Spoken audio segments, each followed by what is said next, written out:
Develop ہو رہا تھا اس کو دبانے کے لیے، اور یہ چونکہ اب پاکستان کے لیے زندگی اور موت کا مسئلہ انہوں نے خود بنا دیا کہ گلگت بلتستان اب ہماری شاہ رہ گیا. پہلے جموں کشمیر ان کی شاہ رہ تھی جو کہ مودی صاحب نے دبائی، اور کچھ اس طریقے سے دبائی کہ کسی کی سمجھ میں نہیں آیا کہ شاہ رگ کدھر گئی. تو اب انہوں نے گلگت بلتستان کو شاہ رگ ڈکلیئر کیا اور سارا فوکس اس پہ ہے. لہٰذا وہاں پہ جو قانون سازی بھی ہو رہی ہے، خواہ یہ کہا جا رہا ہو کہ یہاں کے لوگوں کو آپ پاکستان کے برابر حقوق دیں یا ان کے جو بھی فنڈامنٹل رائٹس ہیں ان کی رسپیکٹ کریں، کچھ کریں، وہ گھما پھرا کے تو کوئی نہ کوئی ایسا اختیار لینا ہوتا ہے جس کی وجہ سے اگر فیوچر میں وہاں پہ کوئی بغاوت ہوتی ہے، احتجاج ہوتا ہے، جس کے لیے اندر ہی اندر لاوا پک رہا ہے، چونکہ لوگ ویسی پیمانے پہ ناراض ہیں کہ یہ ہمارے ساتھ ہو کیا رہا ہے. کبھی ان کو یہ کہا جاتا ہے جی کہ ہم آپ کو حق اس لیے نہیں دے رہے کہ یہ مسئلہ کشمیر پہ اثر پڑے گا. جب وہ ان کو مثال دیتے ہیں کہ اگر مسئلہ حق لینے سے مسئلہ کشمیر پہ اثر پڑتا ہے تو پھر تو جموں کشمیر اور آزاد کشمیر کے لوگوں نے تو بہت بڑے بڑے حق لیے ہوئے ہیں. ان کے تو اپنے سپریم کورٹ بھی ہیں، ہائی کورٹس بھی ہیں، اسمبلیاں بھی ہیں، وزرائے اعظم بھی ہیں، سب کچھ ہے. تو وہ ان کی وجہ سے اثر نہیں پڑا تو ہم اپنا رائٹ مانگتے ہیں تو آپ کہتے ہیں اثر پڑتا ہے. کبھی ان کو کہتے ہیں کہ نہیں جی آپ کو اگر یہ دے دیا تو اس کی وجہ سے فلاں ناراض ہو جائے گا. ابھی ریسنٹلی ان کو یہ بتایا جا رہا تھا کہ آپ لوگوں کو حقوق اس لیے نہیں مل رہے کہ آزاد کشمیری نہیں مانتے، جیسے کہ پاکستان ہر کام آزاد کشمیریوں کے پوچھنے سے کرتا ہے. تو یہ سچویشن ہے جناب جو کہ بڑی ٹریجک ہے، اور اس میں جو کورٹس ہیں وہ ساری گیمز پلے کرتے ہیں. میں نے جیسا کہ عرض کیا غالباً یہ آپ کے چیف جسٹس صاحب جو تھے ثاقب نثار صاحب، جن پہ آج کل غبن اور پیسے خرد برد کرنے کا الزام ہے باہر، اور یہاں کینیڈا سے بھی آپ نے سنا تھا کہ وہ پیسے لے کے گئے ہیں لوگوں سے، تو انہوں نے یہ ڈیسیجن کیا تھا 2018 میں، جس میں کہ انہوں نے عدالتی زبان میں ایک ایجنڈا جو تھا کہ تمام تر حقوق ان کے ڈینائی کر کے تو پرائم منسٹر آف پاکستان کے ہاتھ میں دے دیے جائیں، اور یہ کہا کہ جی ہم کونسل ختم کر رہے ہیں اور فلاں ختم کر رہے ہیں، اور وہاں پہ لیجسلیٹو اسمبلی کا نام جو ہے وہ چینج کر کے تو صرف اسمبلی رکھ لیا ہے. تو اس وجہ سے ان کو پتہ نہیں کیا اختیار مل گئے. تو یہ جو ہے یہ میں سمجھتا ہوں کہ اب ایسا وقت آ گیا ہے کہ وہ اس کو مزید پرولونگ کر نہیں سکتے، اس لیے وہ اب کھل کے سامنے آئیں گے. اور یہ میں آپ کو بتا دوں کلیئرلی جی بشیر کہ صاحب، ہاں جی جی آپ نے بالکل درست کہا کہ صورتحال ویسی ہی لگ رہی ہے، اور جو صورتحال ہے کورٹ کی ایک مینیپولیشن ہے، وہ ظاہر ہے پاکستانی اسٹیبلشمنٹ پیچھے ہوتی ہے. لیکن آپ کو فیوچر کیا نظر آتا ہے؟ ادھر بھارت نے ایک بار پھر سخت رویہ اختیار کرتے ہوئے کہا کہ یہ ریاست جموں کشمیر کا اٹوٹ انگ ہے اور گلگت بلتستان بھی بھارت کا حصہ ہے. یعنی انہوں نے یہ بھی کہا کہ حتیٰ کہ پاکستان ایڈمنسٹریٹڈ کشمیر بھی ہمارا حصہ ہے. یہ بات خیر پاکستان بھی کرتا ہے، مگر سی پیک کی وجہ سے اور چائنا کی بھی انوالومنٹ ہے، چائنا بھی تھرڈ پارٹی ہے اس پورے کانفلکٹ میں، اس کی وجہ سے، اور پھر یہ جو کووڈ-19 کا انٹرنیشنل پریشر ماؤنٹ ہو رہا ہے اگینسٹ چائنا، اس کی وجہ سے کیا کوئی چائنا آپ کو لگتا ہے کہ کوئی ایسا کردار وہاں پہ ادا کرے گا؟ چونکہ اب تک تو چائنا کبھی کرتا ہے کوئی کردار ادا، کبھی نہیں کرتا، بولنے کی حد تک اس کا کردار زیادہ رہتا ہے. مگر کیا آپ کو لگتا ہے کہ گلگت بلتستان میں کوئی فیصلہ کن کام ہونے جا رہا ہے آئندہ کچھ مہینوں میں یا سالوں میں؟ بالکل جناب، یہ 100% شیور ہے کہ فیصلہ کن کام ہونے جا رہا ہے، اور اس کی وجوہات آپ نے خود بیان کر دی. چین جو ہے یہ کوئی تھرڈ پارٹی نہیں ہے اس ڈسپیوٹ میں. چین اس میں اب جو ہے اپنے مفادات کے حوالے سے فرسٹ پارٹی ہے، یہ میں آپ کو بتا دوں. اور اس کی دو وجوہات ہیں. ایک تو یہ ہے کہ اب ظاہر ہے اس کا یہ 60 بلین ارواٹا اور یہ بیلٹ اینڈ روڈ کا جو منصوبہ ہے اس کا سٹارٹنگ پوائنٹ ہی جو ہے وہ گلگت بلتستان ہے. اب ایک حوالے سے چین کا اب انٹرسٹ جو ہے اپنا ویسٹڈ انٹرسٹ وہاں پہ ہے، پہلے بھی تھا ظاہر ہے، لیکن اب چونکہ انہوں نے اس پہ پیسے بھی لگائے، انہوں نے تو خیر آزاد کشمیر کے اندر بھی جو ہے وہ ڈیم بنانے میں اور ادھر ادھر انویسٹمنٹ کی ہوئی ہے، لیکن گلگت بلتستان تو بہرحال ایک سٹارٹنگ پوائنٹ ہے، نمبر 1. نمبر 2، چین کے پاس جو ہے وہ ریاست جموں کشمیر کا ایک بہت بڑا علاقہ ہے جس پہ آدھے پہ یا تو وہ ناجائز قابض ہے یا پھر اس کو جو علاقہ پاکستان کی طرف سے خود دیا گیا. جو کہ ظاہر ہے کشمیری اس کو کنٹسٹ کرتے ہیں، اور اس بنیاد پہ ہندوستان جب یہ دعویٰ کرتا ہے کہ کشمیر ہمارا حصہ ہے، تو پھر ان علاقوں پر بھی ہندوستان کا جو ہے وہ دعویٰ بنتا ہے۔ تیسری چیز جو ہے وہ یہ نہیں ہے کہ ہندوستان کا جو، جہاں تک یہ کہنا جی، انہوں نے تو 94 میں غالباً وہاں کی پارلیمنٹ نے بھی یہ قرارداد پاس کر دی تھی کہ آزاد کشمیر اور گلگت بلتستان ہمارا حصہ ہے اور حکومت کے لیے اقدامات کرے۔ لیکن اس میں آپ کو سچی بات بتاتا ہوں کہ ہندوستان کا جو سٹیچر اور طاقت ہے، اس کو سامنے رکھتے ہوئے اگر وہ یہ علاقے لینا چاہیں تو وہ بڑی آسانی سے لے سکتے ہیں، یہ میں آپ کو بتا دوں۔ یعنی جس کو وہ کہتے ہیں نا زندہ یا مردہ، کسی نہ کسی حالت میں وہ اس کو لے سکتے ہیں، اور اس میں کوئی مسئلہ نہیں ہے۔ لیکن یہ ہے کہ میں نہیں سمجھتا کہ وہ بھی اس کو صرف اس طریقے سے دیکھ رہے ہیں کہ جو پاکستان کلیم کر رہا ہے گزشتہ 70 سال سے جی کہ ریاست جموں کشمیر ہمارا حصہ ہے اور ہم اس کو لے کے چھوڑیں گے، تو نتیجہ آپ نے دیکھ لیا کہ کتنا ایک لیا ہوا ہے۔ تو اسی طرح ہندوستان بھی اس کو کر رہا ہے، اور میرے نزدیک یہ ہندوستان کے لیے کوئی بہت زیادہ امپارٹنٹ علاقے بھی نہیں ہیں کسی بھی اعتبار سے کہ جس کی وجہ سے ان کا کوئی کام رکا ہو، یا یہ ملنے کی وجہ سے ان کے کام میں کوئی بہت بڑی کوئی اضافہ ہو جائے۔ یہ جسٹ ایک آپ یوں سمجھ لیں کہ سمبولک قسم کا ایک چیز ہے، اور اس کے کچھ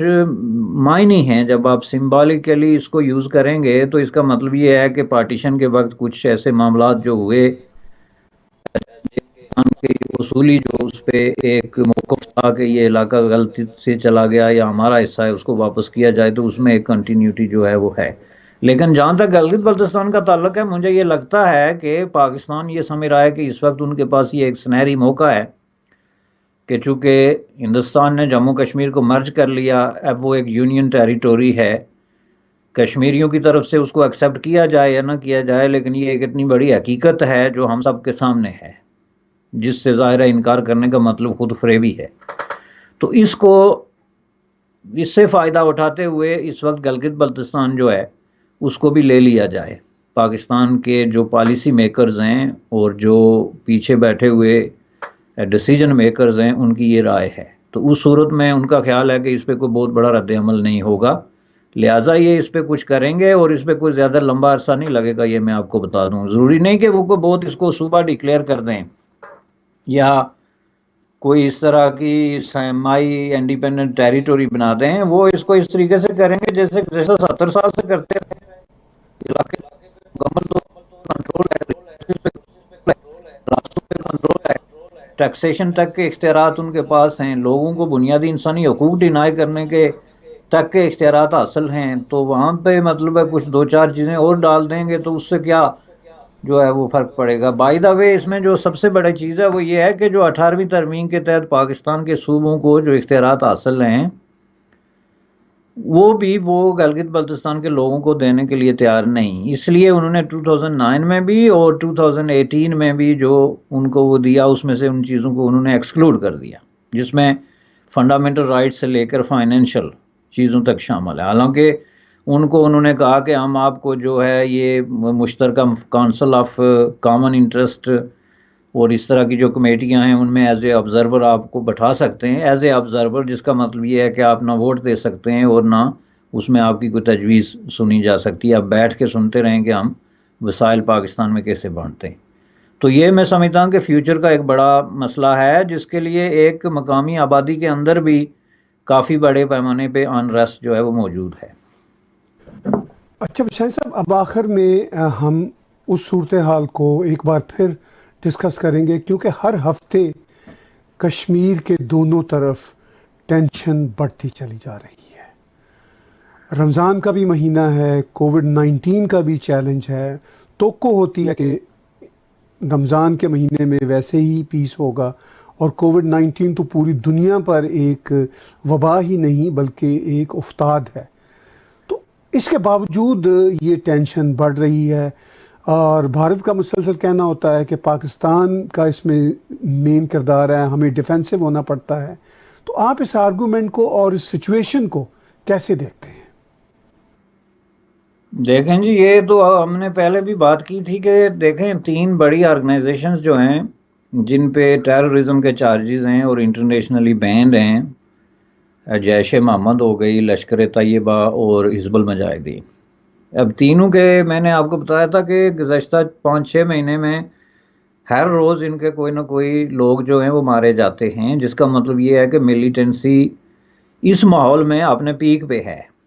آپ نے گزشتہ ہفتے دیکھا تھا کہ وہاں کچھ انڈین آرمی آفیسرز بھی مارے گئے، جس میں ایک کرنل اور غالباً ایک میجر اور اس طرح کے ایک اور رینک کے آفیسر شامل تھے۔ اس طرح ملیٹنٹ مارے گئے اسی جھڑپ میں۔ اب آپ نے یہ دیکھا کہ حزب المجاہدین کا جو کمانڈر تھا، یہ جو نائکو، وہ اس پہ وہ مارا گیا ایک جھڑپ میں۔ تو اس حوالے سے وہاں پہ ایک انریسٹ موجود ہے، جو کہ ایسے حالات میں ایک سمجھنے کی بات ہے کہ ایسے حالات میں یہ انریسٹ کیسے موجود ہے، کہ جب کہ آپ ایک طرف تو کہتے ہیں جی کہ مکمل لاک ڈاؤن ہے اور لوگوں کو اپنے گھروں سے ہی نہیں نکلنے دیا جاتا، ایک کرفیو کی سچویشن ہے، تو اس صورت میں اس طریقے کی جو ایکٹیویٹیز ہیں اتنے پیمانے پہ تو وہ ایک ہلکے پھلکے انداز میں بڑے عرصے سے رہی، لیکن جس طریقے سے اب اس نے یہ جو ہے وہ بڑی ہے، یہ میرے لیے ایک عجیب بات ہے اس سینس میں کہ اب